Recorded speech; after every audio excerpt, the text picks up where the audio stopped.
पंजाब में भारतीय जनता पार्टी का कोई बहुत आधार नहीं है और हमने देखा कि वहां आम आदमी पार्टी की सरकार बनी है। उसके पहले भी कोई लीडरशिप वहां थी नहीं। हालांकि कुछ नेताओं को बीजेपी ने आगे किया, लेकिन वो खास असर सिख कम्युनिटी में नहीं दिखा पाए। कुछ नेता दिल्ली बेस्ड हैं, जो ज़्यादातर दिल्ली में रहते हैं, पंजाब में कम रहते हैं, और इसलिए वो असर नहीं दिखा पाए।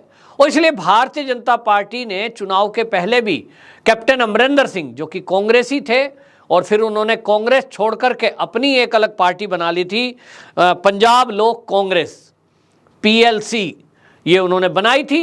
चुनाव के जस्ट पहले उन्होंने कांग्रेस छोड़कर अपनी पार्टी बनाने की जो घोषणा की थी, उसमें बहुत बड़ा चमत्कार नहीं हो पाया, लेकिन बीजेपी से तो वो आगे रही। अब भारतीय जनता पार्टी को लगता है कि यदि पंजाब में उसको कुछ पैठ बनानी है, 2024 का लोकसभा चुनाव है, उसमें कुछ सीटें निकालनी है, तो उसको वहां एक सिख कम्युनिटी से अपना लीडर कोई चाहिए। और इसलिए भारतीय जनता पार्टी लगातार प्रयास में थी कि कोई लीडर वहां ऐसा उभर कर सामने आए, लेकिन उसमें अभी तक कोई सफलता हाथ नहीं लगी। लेकिन इसी बीच कैप्टन अमरिंदर सिंह की तरफ से एक खबर आई है कि कैप्टन अमरिंदर सिंह अब अपनी पूरी पार्टी को, जो उनकी पार्टी है पंजाब लोक कांग्रेस, उस पूरी पार्टी को भारतीय जनता पार्टी में मर्ज कर सकते हैं। और यदि ऐसा हुआ तो यह भारतीय जनता पार्टी के लिए एक अच्छी खबर है, क्योंकि कैप्टन अमरिंदर सिंह आर्मी से रिटायर हैं। उसके कारण पंजाब के अंदर ऐसे बहुत वोटर हैं जो आर्मी से रिटायर होने के कारण ऐसे लोगों को वो पसंद करते हैं। और कैप्टन अमरिंदर सिंह ने लंबे समय तक पंजाब की राजनीति की है, पुराने कांग्रेसी रहे हैं, उनका एक इफेक्ट है, जिसके कारण अब खबर यह है कि 19 सितंबर को captain Amarinder Singh Bharatiya Janata party join करेंगे, और ज्वाइन ही नहीं करेंगे, अपनी पार्टी को भारतीय जनता पार्टी में मर्ज कर देंगे। अभी लगभग 6 MLA कैप्टन अमरिंदर सिंह के साथ वो भारतीय जनता पार्टी ज्वाइन करेंगे, जिसमें पूर्व मंत्री भी हैं। ये एक शुरुआत है नई तरह की भाजपा की, और एक नए तरह का प्रयोग अब देश में भारतीय जनता पार्टी करने में लगी हुई है। जैसे हमने देखा कि कांग्रेस हमेशा, अब चुनाव में क्या हो रहा है कि उसको अपनी सत्ता लाने की चिंता नहीं है। कांग्रेस को पता है कि राज्यों में वो कहीं आनी भी नहीं है, और 2024 के लोकसभा में तो सवाल ही नहीं है, क्योंकि उनके पास कोई चेहरा नहीं है। राहुल गांधी आए दिन जिस तरह के बयानबाजी करता है, अब लोग समझ गए कि इसके पीछे, जिसको इंटरव्यू में ये नहीं पता बोलना क्या है, जिसको रैली में नहीं पता कि बोलना क्या है, उसको PM बनाना वो मजाक है।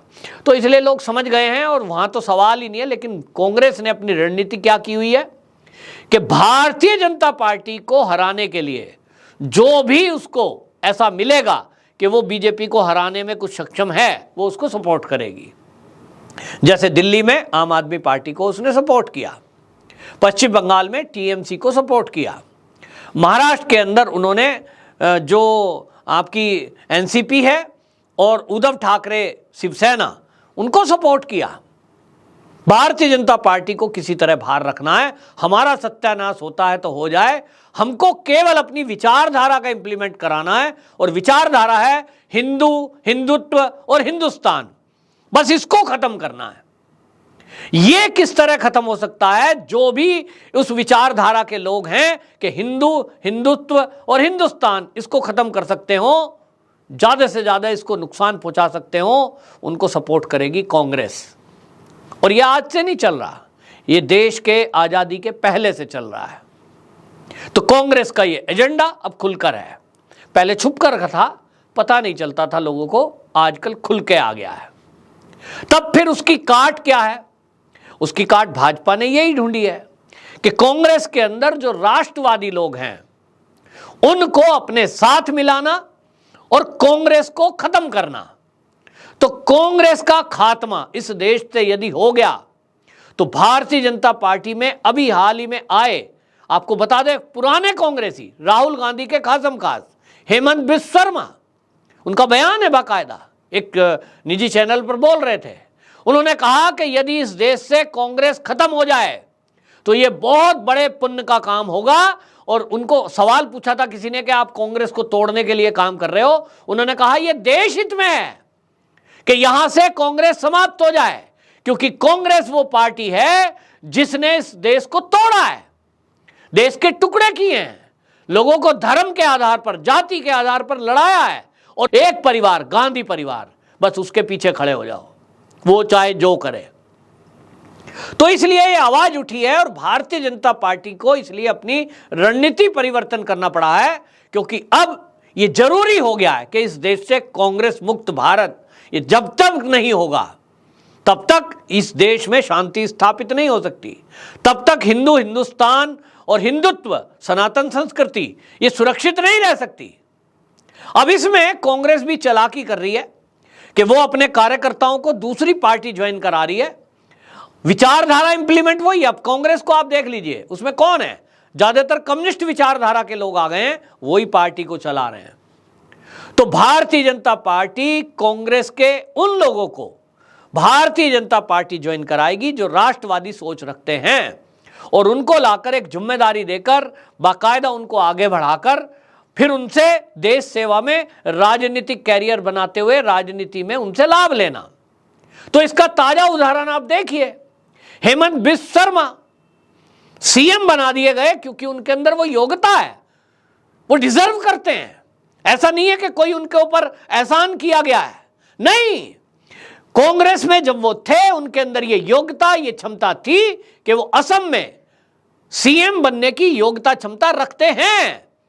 और बीजेपी ने जब किया तो बीजेपी के ही कार्यकर्ता कई नाराज थे, जो असम की राजनीति करते हैं, जो केंद्र में बैठे हैं, वो कह रहे हैं क्या कर रहे हैं मोदी जी, ऐसा क्यों रिस्क ले रहे हो, एक कट्टर कांग्रेसी, पुराना कांग्रेसी, राहुल गांधी का खासम खास दोस्त, उसको तुम सीएम बना रहे हो। लेकिन उनकी पूरी जो रिपोर्ट होती है, संघ की अंदर की जमीन की रिपोर्ट होती है, जमीन से, आरएसएस की और बीजेपी की, ये सारी रिपोर्टों ने बताया कि हेमंत बिस्व शर्मा थे बेशक कांग्रेस में, लेकिन विचारधारा राष्ट्र के हित में है। तो आज सामने दिख रहा है, असम की जैसी तरक्की हो रही है, ना कोई आंदोलन, ना कोई बम विस्फोट, कोई एक्टिविटी आतंकवादियों की खत्म, और आज जिस तरह से वहां काम हो रहा है वो बिल्कुल ऐसा लगता है कि योगी जी का एक कॉपी आ गया है। अब कहाँ योगी जी के एक योगी, एक गोरखपीठ से जुड़े हुए, और कितने पुराने सन्यासी और कितने पुराने भाजपाई, लेकिन आज लोग कहते हैं जैसे योगी जी हैं भाई वैसा ही हेमंत बिस्व शर्मा है। दूसरा उदाहरण देखिए, ज्योतिरादित्य सिंधिया केंद्र में लिया गया, राहुल गांधी के दोस्त, पुराना कांग्रेसी, 3 खानदान उनके कांग्रेस में, 3 पीढ़ी, और आज उनका काम देखिए, उनका आप भाषण सुनिए। तो ये जो परिवर्तन है, ये परिवर्तन समय के अनुसार और जो दुश्मन है उसकी रणनीति के अनुसार भारतीय जनता पार्टी ने अपनी रणनीति बदली है। और इस रणनीति के तहत अब पंजाब के अंदर कैप्टन अमरिंदर सिंह भाजपाई हो जाएंगे, और उसके लिए जैसे मैंने बताया जो तारीख है वो भी तय कर दी गई है, 19 सितंबर को वो एक बड़े कार्यक्रम में ये शामिल होंगे। और खाली कैप्टन अमरिंदर सिंह नहीं, जैसे मैंने पहले बताया लगभग आधा दर्जन विधायक, जिसमें पूर्व मंत्री भी होंगे शामिल, और इसमें इनकी बेटी है इंदर कौर, वो भी शामिल होगी, बेटा रविंदर सिंह है वो भी शामिल होगा, और पोता है निर्वाण सिंह, यानी पोता भी।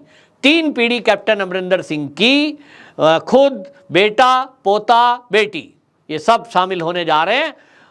पंजाब के लिए एक नया प्रयोग है, और निश्चित रूप से आप देखिए कि कैप्टन अमरिंदर सिंह, उनकी उम्र 80 से ऊपर हो गई है, वो अब उस राजनीति में एक्टिव नहीं रहेंगे, उनके लिए केंद्र में कोई स्थान भारतीय जनता पार्टी ने विचार किया होगा ही, लेकिन उनके बेटे को आगे रख के और कैप्टन अमरिंदर सिंह की सलाह से पंजाब के अंदर अब नई तरह की राजनीति शुरू होगी, जिसमें निश्चित रूप से 2024 के लोकसभा चुनाव में भारतीय जनता पार्टी को भारी बढ़त मिलेगी। और उसके 2 कारण हैं कि आम आदमी पार्टी का जो वादा किया था उन्होंने पंजाब में जनता से, उनकी पोल खुलती जा रही है कि जो वादे किए उसको पूरा कर नहीं पाएंगे, कर्जा इतना है और जिस तरह के भ्रष्टाचार के खुलासे दिल्ली में हो रहे हैं, थोड़े दिन बाद आप देखेंगे पंजाब में भी इसी तरह के घोटाले घपलों की खुलना शुरू होंगे।